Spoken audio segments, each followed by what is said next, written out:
Some Nigerian politicians, they have no chill. They don't care. They don't even bother about the position they represent in society, and they don't care who they represent. They don't have any atom of shame in their eyes.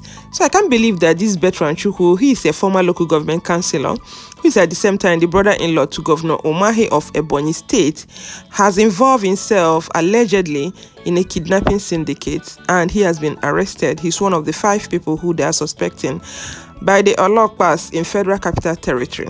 Hi guys, you're watching Chiki series. If you're a returning subscriber, thank you for your support. I quite appreciate that. It's good to have you around again, and if you're new to this channel, thank you for clicking on this video. Make yourself comfortable as we get right into this gist. So it is really shameful that a former local government councillor will involve himself in a thing like this. He didn't even think about what he represents in society. Is everything about money? They have now been arrested. According to the report, the man is the younger brother of Ebonyi State First Lady, Mrs. Rachel Umahi, and he was said to have blamed his sister and the governor for allegedly abandoning him. The 27-year-old was the former local government councillor in Ebonyi State. He was able to get the position through the in-laws' influence. That's the governor of Ebonyi State, Governor Umahi. The guy did one term. It was not really very effective tenure. No one in his constituency even remember the contribution he made to the community. So the truth is that Nigerians believe so much in who you know, who is giving you the connection, where is your brother, who is your in-law, who are your parents. So if you know somebody, you can easily get the position, but that does not warrant you being able to execute the job very well. I can't believe my eyes and my ears that one-time councillor will get involved in a thing like this. And the funny thing is that he was even among the people that went to collect the ransom, allegedly.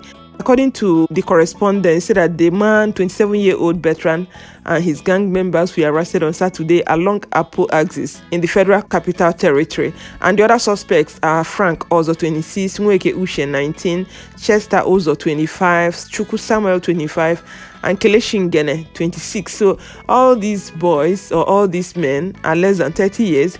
The report added that they've earlier adopted 3 people, and they were arrested by ego-eyed operatives while they were attempting to relocate one of their victims, and further investigation led to the successful rescue of 2 other victims who identified the suspects. The report also said that Bertrand and Ngene had allegedly gone to receive ransom from a relative of their victim when they were arrested and accosted by Orbs. So this is really getting worrisome that somebody at that level will still degenerate to this. It is really sad. And when they approached Ebonyi State Commissioner for Information, Uchenna Oji, for comment, the pressman said that the commissioner described their correspondent request as being not journalistic. They are trying to find out personal issues and not about the development that is happening in Ebonyi State. So he never responded to it. This one, the man is linked to the governor. I hope he will face whatever he has done, and not later they will release him because he's governor's in-law, because Nigerians are fond of that. The judiciary system in Nigeria, when you know somebody, you're a winner, whether you're at fault or not. So I hope they're able to follow the case to logical conclusion, and he'll be able to face the music.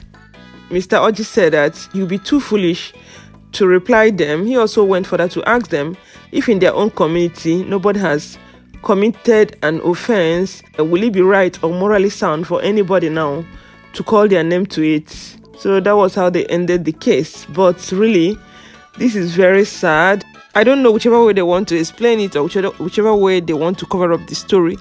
The fact still remains that Nigerian leaders or Nigerian politicians are not there to represent the people. They are there for themselves. They are there to amass the wealth.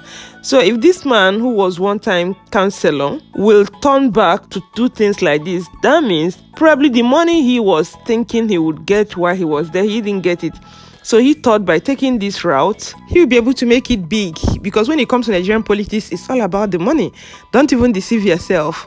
Most people there are there for money. They're not there to serve the masses. Because when you look at what is happening in the country, you know that, yeah, they're not there to serve anybody. When they talk about anything that is of national interest or about citizens' interest, nobody is there to defend anybody. They are just there to represent themselves and their family and to make their money and live their life. The most annoying part of it is that they don't care about anybody. Once they make the money, the next thing you see, they hop on the next available flight, and you see them jetting out of the country. They're going to one other country like Dubai, where they will give them the money and boost the economy of that country. They don't even want to pump back the money into the system, into Nigerian system, to be able to boost its economy. No, they don't care. And what is running now is that some of them, they buy foreign citizenship because they know that there is no future with Nigeria. They're preparing for their children to get to another world, another country that they feel is a bit okay, or they feel their own passport is stronger than green passports, so that they will stay there and enjoy, just like the Ezana that bought citizenship of one of these Caribbean countries. I can't really imagine this, but when you talk about it, people will come after you. They will tell you that it's none of your business, but they keep voting these people that will keep draining the system, and they will drain the economy. At the end of the day, nothing is left in the economy, nothing is left for Nigerian masses, nothing is left for the citizen. And Nigeria is going neck deep into borrowing lots of money. The most annoying part of it is that they don't use this money appropriately. They end up wasting the money. You take loan from another country and you blow the money. Who does that? Except an irresponsible government, which they are. That's what they do. So this is really sad. I don't know when Nigerians will get it right, what it will take for them to get it right, because it seems like people really care less about the future of the country. They care more about their individual progress and their family progress. They don't bother about what the country represents, how are the citizens doing. Nobody bothers to take care of the citizens. So citizens are scattered everywhere. You see people in the Sahara Desert trying to cross Mediterranean Sea, searching for greener pastures. If there is anything like greener pastures, people must travel if they want to, because even the leaders, the way they're running Nigeria to doom. Nigeria is already a failed state. I'm sorry to break it to you, but I can't see anything coming out of Nigeria. So that's the way it is, because these people, they don't think about the citizens' future. They don't even think about educational system or health system to put it in place so that people can enjoy that bit. No, it's not their business. Rather, they will send their children abroad with our common resource. At the end of the day, the children will come back to continue to boss over the citizens, the poor citizens. So what do you stand to gain as being a Nigerian? Nothing. The people that even participated in answers, it's of recent that they unfroze their account to show you that the government, they're happy the way things are because they are making money. They're not happy that youths are waking up to it, that youths are fighting. None of them are ready to say the truth. None of them are ready to tackle the problem as it comes. I listened to an interview granted to Amechi, Minister of Transport. They were asking him his thoughts on Fulani herdsmen. He said that is not his area. Let me come back to the issue of cows, because I saw a lot of conversations around. We've not heard what the Minister of Transport, as a leader in the South, has said about this issue. What is your stand? I know it came up at cabinet meeting, but what was your position? Position about what? What's the business of cow in the cabinet meeting? No, I'm saying the position, you heard about the killer herders and the clashes between herders and farmers.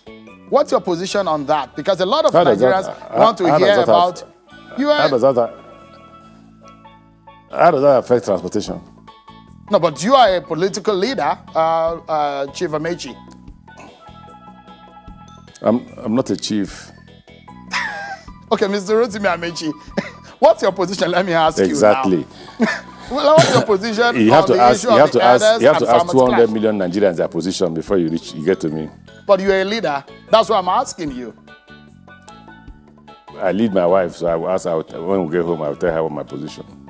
Nigerians gave you the trust to be a minister of the Federal Republic. And that's the reason you're a public officer. And I'm asking you because a lot of people will look back and look at what your position was on each of this matter.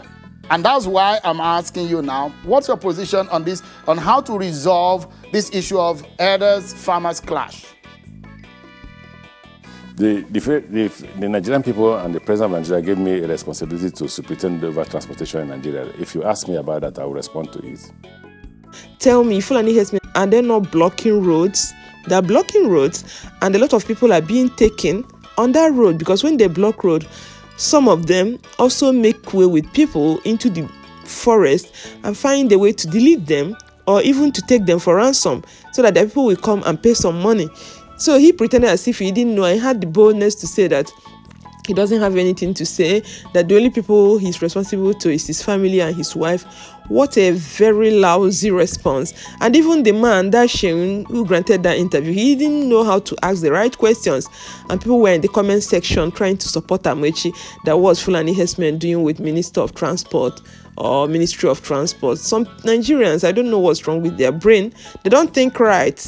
They don't think right. They support all these leaders. When the leaders are there to deal with you people, they take away anything that will make the youth to thrive. They don't give them that enabling environment. And at the end of the day, the same youths are still the ones supporting the irresponsible government.